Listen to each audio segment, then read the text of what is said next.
Karen carefully arranged the balloons, smiling at the colorful banner that read, "Happy Retirement, Richard."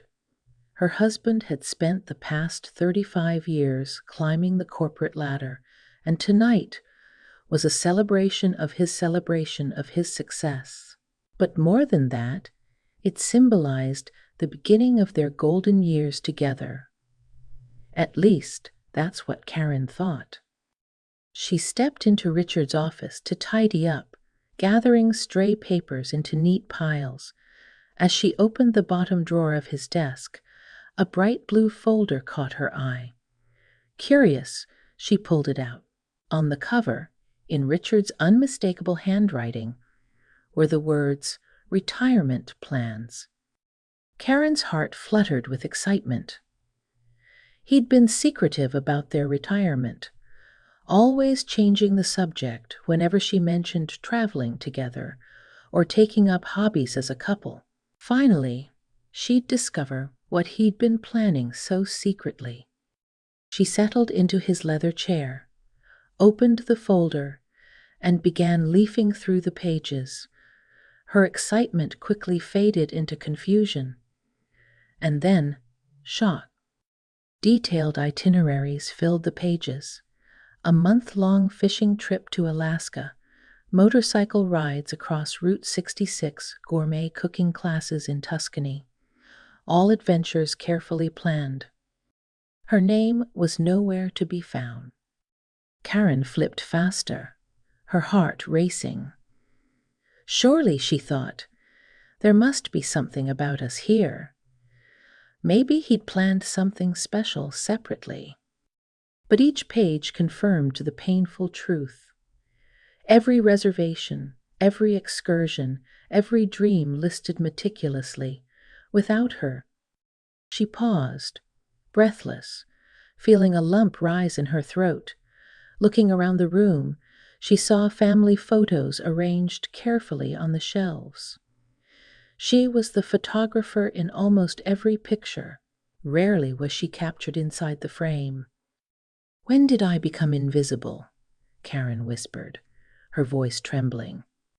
She sifted through the drawer, further, and discovered an email printout. Her eyes scanned the lines quickly. "Finally, after all these years, I can do exactly what I want. Karen will be fine." Her fingers shook, anger mixing with profound sadness.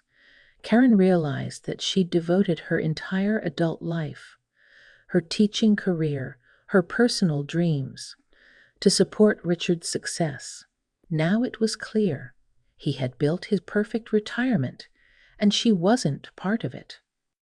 She stood abruptly, trying to steady herself. She dialed her closest friend, Susan, hoping to calm the storm raging inside. "Karen?" Susan answered cheerfully. "I found Richard's retirement plans," Karen managed softly. "Oh?" "Something special planned for you two." "Just him," Karen said, her voice breaking. Susan fell silent before finally saying gently, "Honey, you've spent decades supporting his dreams. Maybe this is your wake-up call to start living for you." Karen felt a spark ignite inside her, hurt transforming into something new, something fierce. Susan was right. It was time to face Richard, not as the invisible wife she'd become, but as the woman she wanted to rediscover. She hung up as she heard the front door open.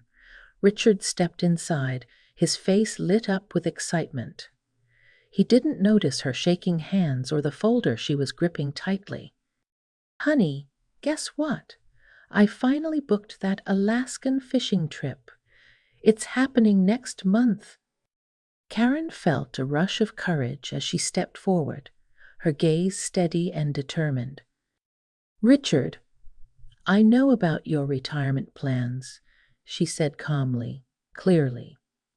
He froze mid-step, confusion clouding his face. What plans? Karen, what are you talking about? Taking a deep breath, she looked him directly in the eyes.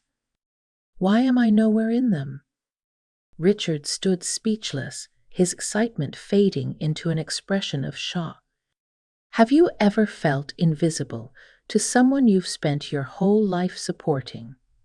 If you were Karen, what would you say next? Let me know your thoughts in the comments below. And if this story resonates with you, don't forget to subscribe to Revenge with Emma, so you won't miss what happens next as Karen confronts Richard and begins to reclaim the life she truly deserved. Richard stood frozen in the hallway, confusion etched across his face. His mouth opened, closed, and opened again, struggling to find words. Karen held his gaze, unwavering despite the storm brewing inside her. Richard, please tell me, she repeated softly, her voice trembling with both strength and vulnerability. Why am I nowhere in your retirement plans? He finally moved, setting his briefcase down slowly, buying time to think. Karen, he sighed, avoiding her eyes. I never meant for you to see that folder. Obviously, Karen said, more sharply than intended. She steadied herself, lowering her voice again. But I did. So please, explain why you made plans for your future without me. Richard hesitated, shifting uncomfortably. I just assumed you'd prefer staying home, enjoying your routines. You've always seemed happiest that way. Karen felt the sting of his words more sharply than she'd anticipated. You assumed, you never asked. In fact, Richard, when was the last time you asked me what I wanted? He looked away, unable to answer. Her voice rose slightly, betraying years of pent-up hurt. I gave up my teaching career because you needed me at home. I put your dreams, your career, even your hobbies ahead of my own for 35 years. And you never even noticed how much I've given up. Richard finally met her gaze, frustration building in his eyes.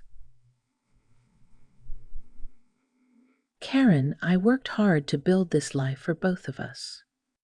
No, Karen interrupted firmly, surprising even herself. You built a life around yourself. I became invisible to you, a shadow keeping everything else running smoothly. And until today, even I didn't see it clearly. Richard shook his head. You're being unfair. I always provided. Providing is not seeing, Richard, Karen said gently, sadness woven into her voice.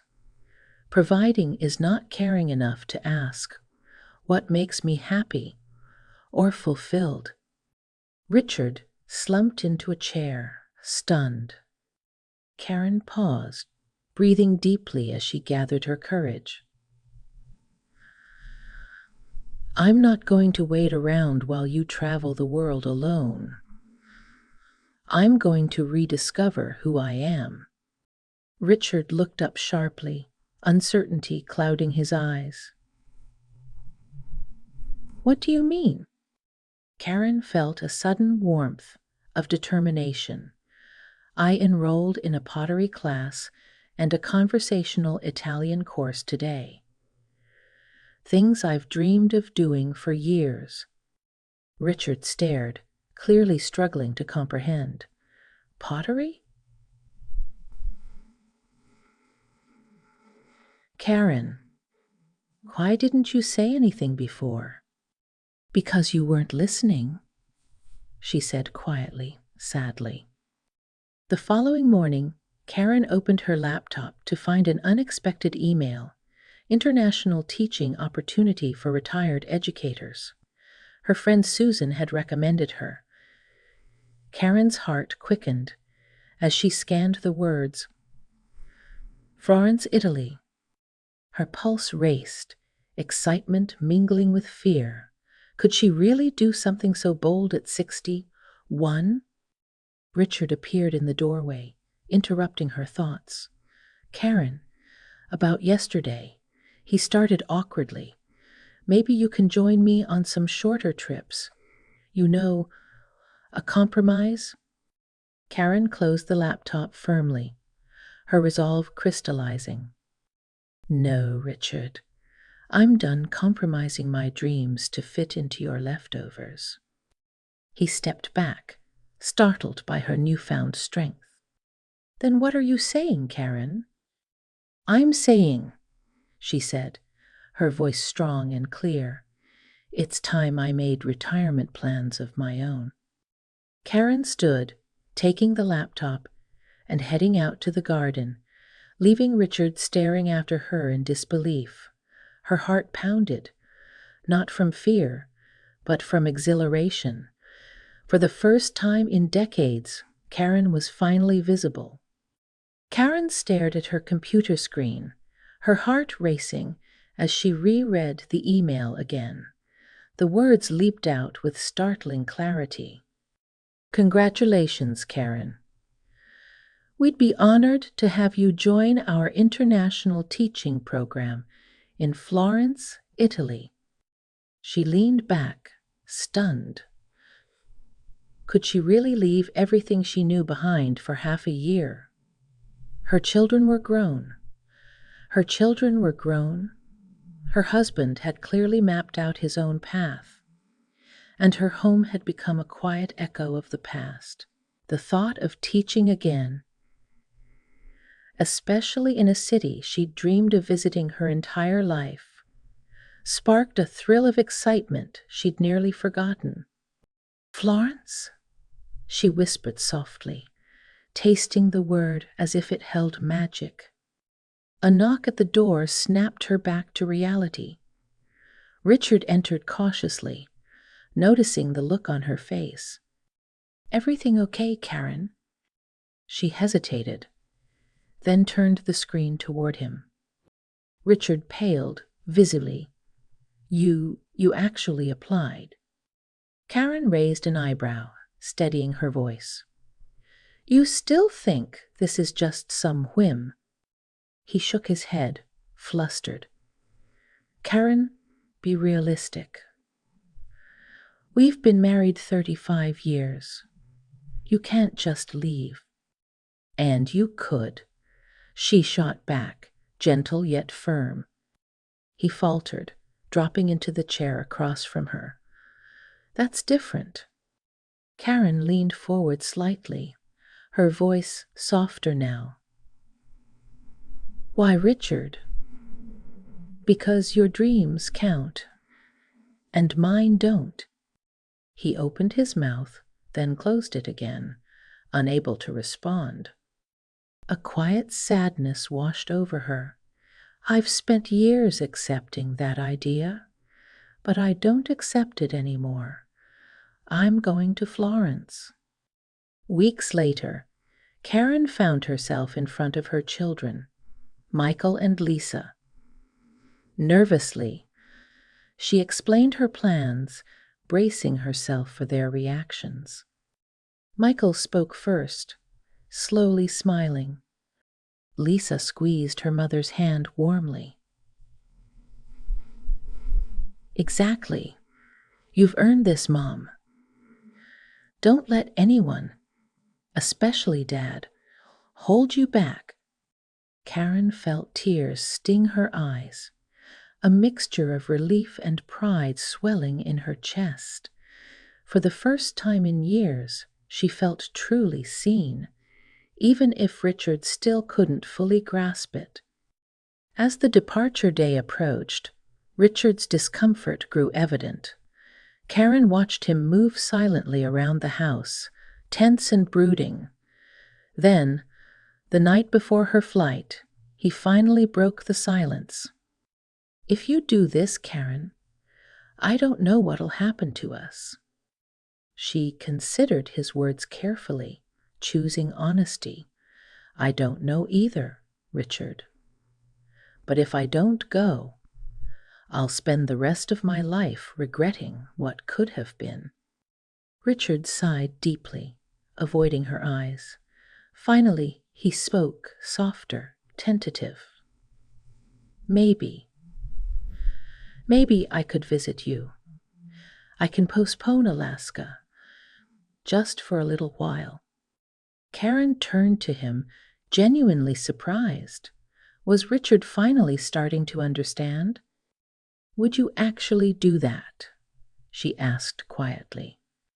"I don't know," he admitted, his voice unsure but sincere. "But I realize I've never really seen this side of you before. I suppose I owe it to both of us to at least try."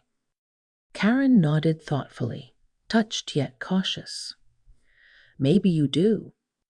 When her plane finally lifted off the runway, Karen felt a surprising wave of peace. Below her, the familiar landscape faded, and ahead lay a new chapter filled with uncertainty. She closed her eyes, smiling gently, feeling visible, alive, and deeply connected with herself for the first time in decades. Whatever lay ahead, she was finally writing her own story. Karen stood by the window of her small apartment in Florence, breathing in the early morning air, infused with hints of espresso and freshly baked bread. The city stretched before her in a mosaic of terracotta roofs, bustling streets, and history she could almost touch.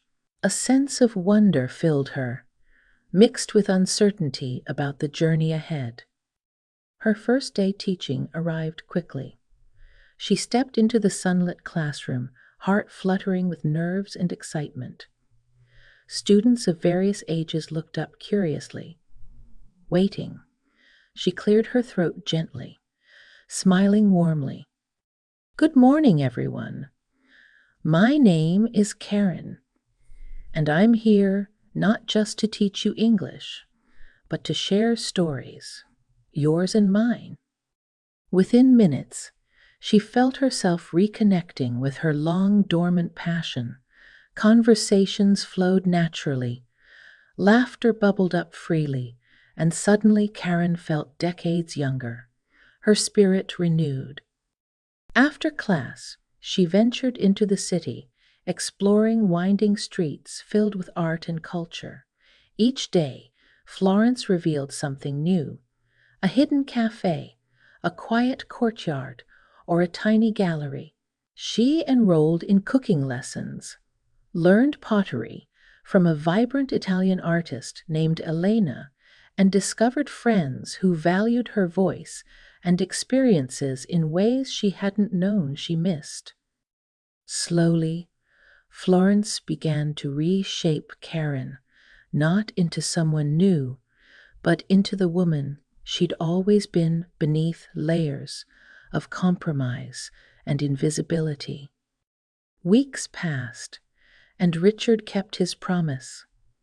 At least at first, they talked regularly through video calls, though the conversations were cautious, tinged with awkwardness. Still, Karen began noticing changes in him. One evening, during their regular call, Richard's voice softened. "You look so different," he admitted quietly. "I've never seen you this happy." Karen met his gaze through the screen. "Maybe because you've never seen me free." His eyes flickered, stung by truth. "Maybe you're right," he whispered. Encouraged by Elena, Karen started a blog, sharing stories of her adventures and insights about rediscovering oneself later in life. Her posts resonated deeply, attracting women who saw their own journeys reflected in hers. Each comment, each heartfelt message she received made her feel visible, powerful, and purposeful. But just as she found her stride, Richard called unexpectedly late one evening. "Karen," Listen, I've been thinking. I want to see your world, experience what you've found over there. I bought tickets to Florence. I'll be there next week." Her heart surged with cautious hope. "Really? Really?" he said, his voice unusually tender. "I want to understand." For the first time in months, Karen felt the possibility of reconnection, of building something truly shared. But on the day of his arrival, as she prepared excitedly to welcome him, her phone buzzed. A brief message flashed on her screen. "Karen, I'm sorry. An unexpected business opportunity came up. I can't leave right now.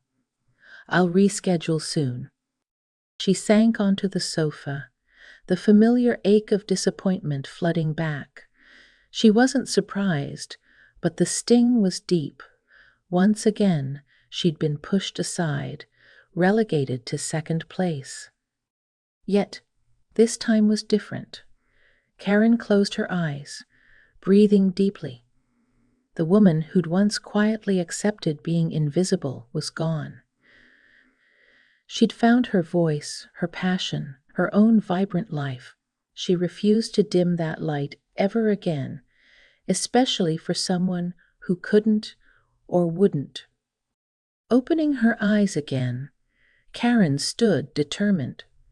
Richard might have canceled their plans, but she had no intention of canceling her own happiness.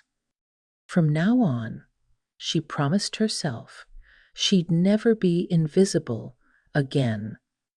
Karen stirred her coffee absent-mindedly in the small cafe near Piazza Santo Spirito, her mind still lingering on Richard's message. He canceled. Again. This time, she hadn't cried. She hadn't waited by the door or replayed his words for hidden meaning. Instead, she'd simply felt tired. Not the kind of tired that sleep could fix, but the kind that settled into the bones after years of being overlooked. Elena sat across from her, gently watching. Karen offered a small smile. "He was supposed to come." Elena nodded, not needing more.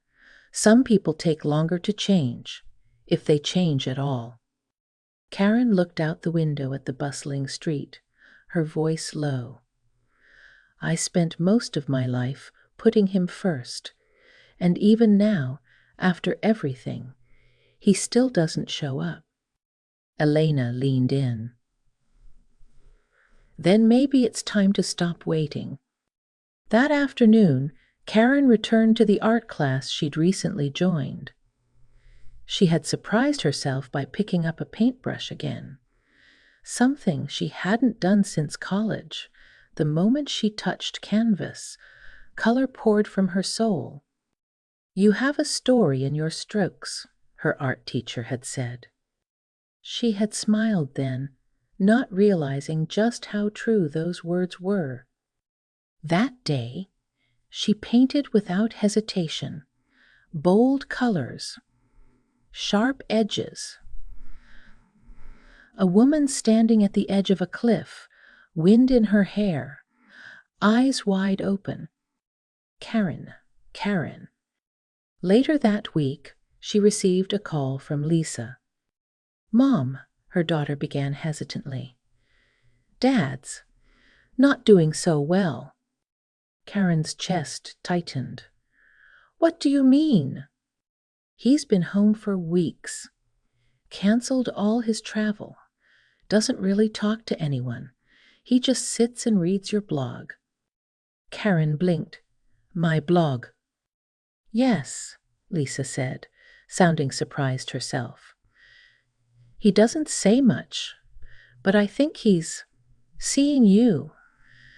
Maybe for the first time." Silence hung between them.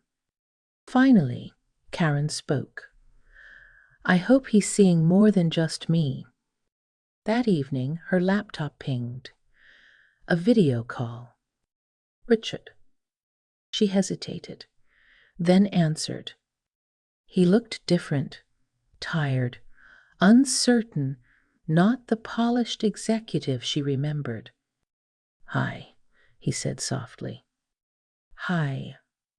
I read your post," he began, clearing his throat. "The one about standing in your own light. It broke me a little." Karen said nothing, letting the silence do what words couldn't. Richard took a shaky breath. "I didn't come to Florence because I was afraid. Afraid to see you this alive without me. Afraid you wouldn't need me." Karen leaned forward, her eyes gentle but firm. "I don't need you, Richard. But that doesn't mean I don't still care." His voice cracked. "I don't know who I am without the job. The plans, the schedule. I thought retirement would give me freedom." Karen nodded slowly. "I know that feeling. That's how I felt for years, lost inside a life that looked perfect from the outside." They sat in silence, two people finally stripped of pretense, staring at each other with raw honesty. Richard spoke again. "I want to come to Florence, not for the trip, not to fix things overnight. I want to see your world, see you, and maybe figure out who I'm supposed to be now." Karen's eyes filled, not with sadness this time, but something like clarity. "I appreciate that," she said, "but I need you to understand. I have a life here now, one I built without asking for permission." "I know," he said. "I want to understand it.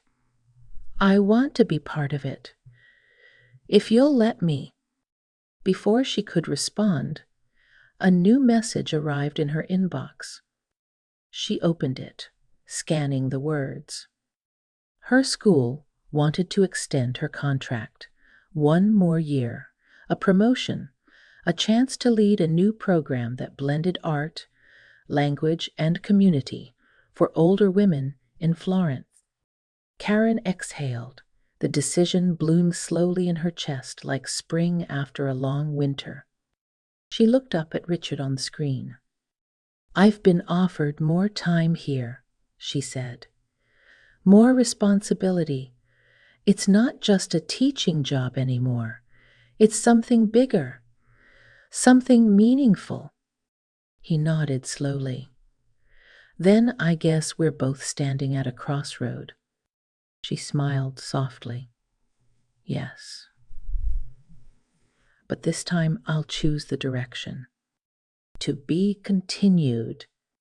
Karen walked along the Arno River as dusk painted Florence in gold and lavender.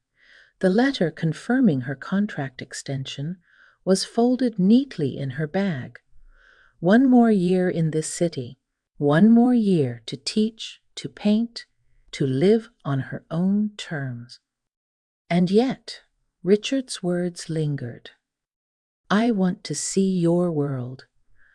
I want to see you." Could he really mean it? After everything? That evening, over a quiet dinner with Elena, Karen shared the offer and the dilemma. "I can stay another year," Karen said. "They want me to lead a new program, language and art for women over 50. It's everything I've been dreaming of." Elena smiled, but tilted her head. "And Richard?"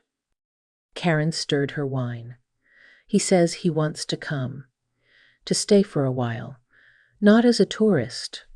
He says he wants to understand. I don't know what we are anymore." Elena placed her hand gently over Karen's. "Sometimes we don't need to know.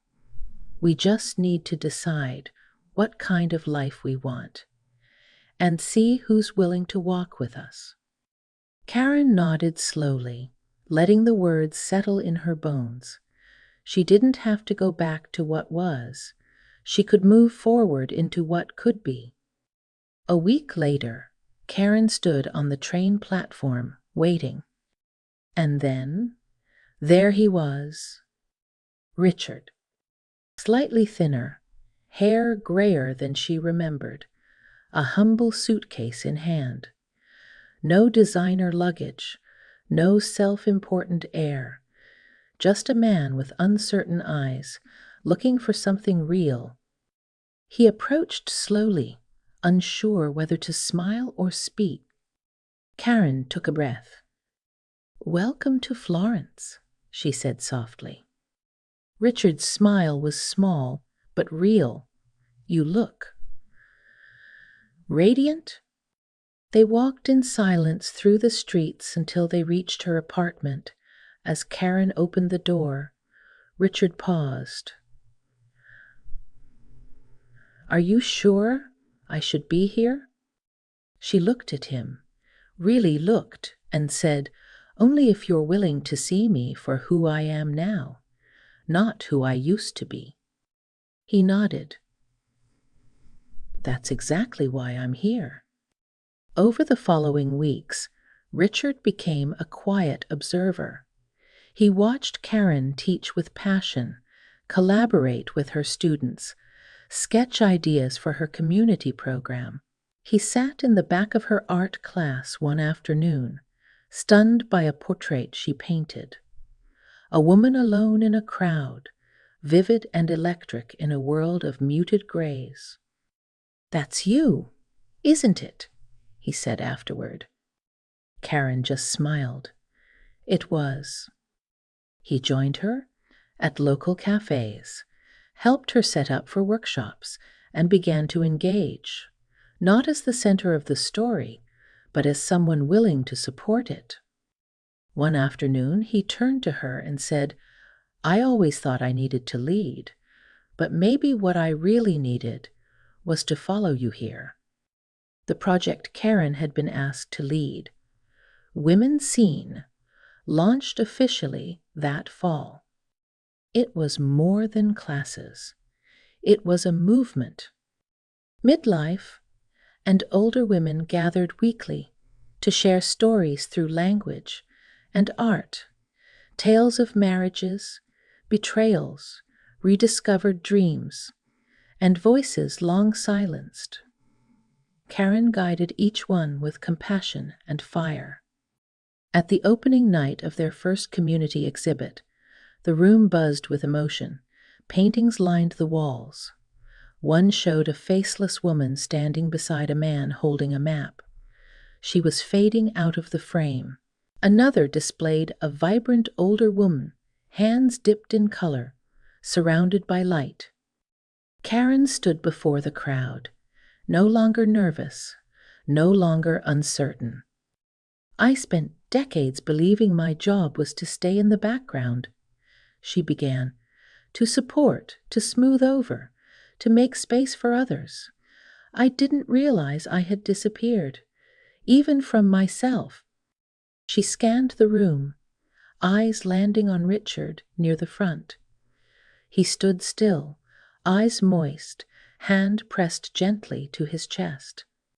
"But it's never too late to be seen, to stand in your own light, and to live the second half of your life as if it matters. Because it does." The crowd erupted in applause. Karen exhaled, a quiet joy blooming inside her. That night, she and Richard stood on the balcony of her apartment, overlooking the glow of Florence. He handed her a glass of wine and asked softly, "Do you think we have a second act in us?" She didn't answer right away. Instead, she looked out at the city that had given her back to herself, then turned to him and said, "Only if we write it together, and if I get equal billing this time." Richard nodded. "Deal." They clinked glasses, and for the first time in a long time, Karen didn't feel like someone's wife. She felt like a woman whose story had only just begun.